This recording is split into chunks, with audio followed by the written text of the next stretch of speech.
get what you wanted out of that, mate?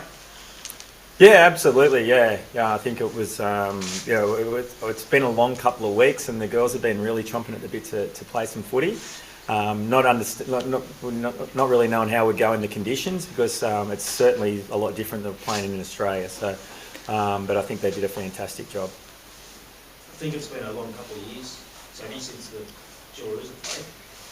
What was it like to be back in Jillaroos jersey? Unbelievable. As Brad just said, it's been a long couple of weeks, but in front of that it's been a long couple of years. But I think all the girls, they're such incredible athletes. They find things to stay focused on to make sure that they still are the best players they can be, even if it means 2 years or a year without playing football because of everything that's going on in the world. So just a credit to them to be able to stay focused on winning this World Cup, even though it's been pushed back and there's been distractions. But we're here now, and that's all that matters. For yourself, 4 tries. There's a real competition for fullbacks in the NRLW. Who's the best fullback? I'm not sure, but you couldn't have done much more, I wouldn't think. I'm privileged to have the conversations with people about the competition in this position, but I just said to the girls, literally all I do is just follow them around. I just keep busy and follow my teammates. I just see it as they do so much hard work, and I just follow them around and try and finish it off to reward them for their hard work. So, but in terms of the competition, that's a big credit to how good Women's Rugby League is in Australia at the moment. There's positions that have so much competition within them, and I'm really privileged to be a part of that competition. Has that made you a better player? Absolutely. It was probably about 6 years ago that we came into camp. It was 2016, and Brad sat us down. This is before the 2017 World Cup, and he explained how many people were in the group at that time, and it was a really large group. There would have been 30 of us, and he told us that pressure equals diamonds, and we all sort of took that on, and we sort of, unspokenly knew that if you didn't take on the pressure, there was no chance of you becoming a diamond. So we just took that on, and we know that it's going to make us better players for it. You just talking about the quality of the NRLW, do you think that was an indication of maybe a gap we're going to see as the competition goes on? Look, it's a long competition, and that's only against one opposition. So, but yeah, you've only got to look at the players that didn't play tonight for us. Like, we've still got players like M. Tonagato, Jamie Chapman, Jess Surges, Shaylee Bent that will play in 4 days' time. So we've said all along that it'll take 24. But it's a great credit to the NRLW clubs. They've done a fantastic job with these ladies in terms of preparing them for what is this World Cup. Obviously, maybe shorter games, but do you think with the fitness and quality standards, where did you guys sit on playing games, that kind of thing? Yeah, no, look, we only play 70 minutes down in Australia, and it's certainly something that we could probably look at in the international game. But like, our girls are like, they would play for an hour and 20 minutes if you asked them each half. But wait, will we? Yeah, yeah. I think as the game evolves, you're going to see the gap shorten. Brad, these women are elite athletes, so you don't need to teach them how to play footy when you come into camp. What is the focus when you all come together as a group?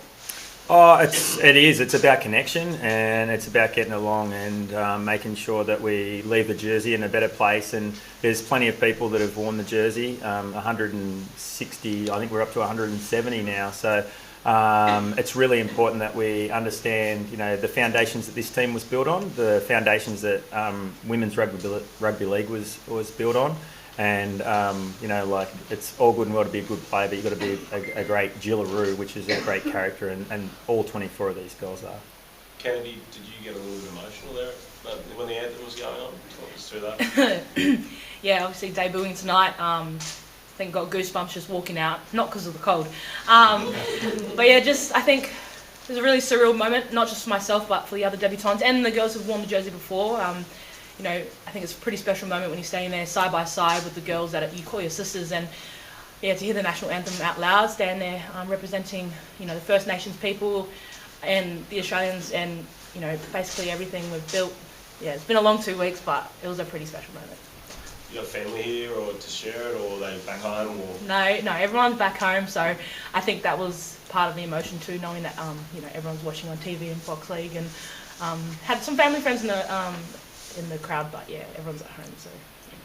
How do you think your debut went? Brad? How do you think your debut went? No, I just wanted to do my job. Brad spoke to me before the game, just energy, discipline, and just do what I'd done in the last bit of the NRLW season. So just be myself, and I felt like I did. Yeah, right. She did a fantastic job. And look, I said we'll see all these players roll out over, and Kennedy will start up front in 4 days' time. So, yeah, you'll see a bit more of her in 4 days. Brad, your opposite number, Rusty from Cook Islands, he said he thought the pools, he used the word unfair, he thought New Zealand and Australia should have been kept apart. Have you got any thoughts? Oh, look, the pool is what it is. It's it might be hard for those guys. Yeah, they probably see us and New Zealand as 1 and 2, but there's some pretty good teams in the other side of the competition as well. The English did a great job yesterday, and PNG are an emerging nation who have done really well as well. So, yeah, I wouldn't like to say that we're 1 and 2. We'll sort that out over the next couple of weeks. Did you see any of the other games, Brad? And you girls as well? Yeah, we certainly sat around and watched the games. We get excited as much as you guys to watch footy. So the games have been going on in the team room and making sure we're watching both the men's and the women's World Cup. So. Your thoughts on England's performance against Brazil? Did they impress you at all? Because obviously as the host nation, you could come up against them in the semi-final. You never know. Yeah. Thoughts on England? Yeah, no, I thought they went well. It's great to see a nation like Brazil in the competition. They're obviously very, very raw, but it would have been great for their friends and family to see them running around in the World Cup. Brad, you've touched on the fact that your next game is in 4 days' time. As a coach, how do you manage that and the player loads with such short turnarounds? Yeah, we've actually tried to start that process before we even played today by the players that we've rested and the teams that we've picked, and the minutes that we gave players like Kennedy and the ones that have been around for a while like Sammy. So we've got a bit of a plan that'll hopefully unravel over the next few days, and making sure that everybody's gas tank is empty come the end of this tournament, and we give our best. Shoulders okay, Kennedy? Oh yeah, no, I'm sweet. I'm fresh, ready to start up front next game. You don't fancy 120-minute halves then in these weather conditions? Oh, 120 minutes? No, thank you. It's beautiful out there, but no thanks.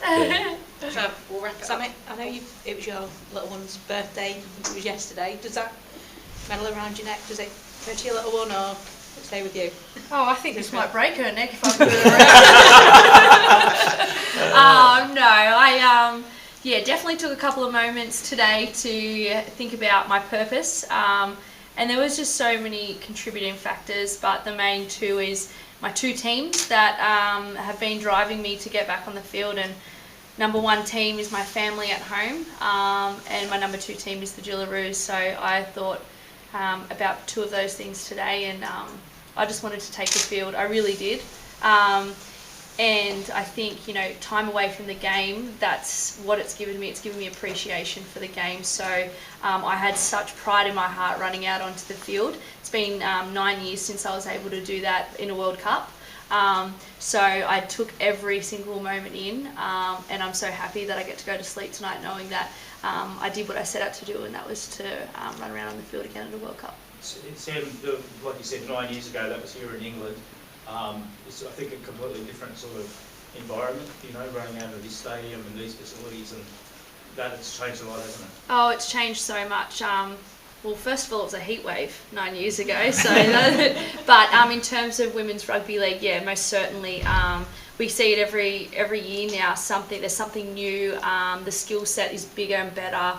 But back then, the skill set was as good as it was. For that year, the people were as good as they could be for their country, and that continues to expand and get better every year. And if you would ask someone in another 9 years' time, you probably ask the same question to them. But right now, this is amazing, and back in 2013, that was amazing, and in 9 years' time, that's going to be the new amazing. Makes sense. Yeah.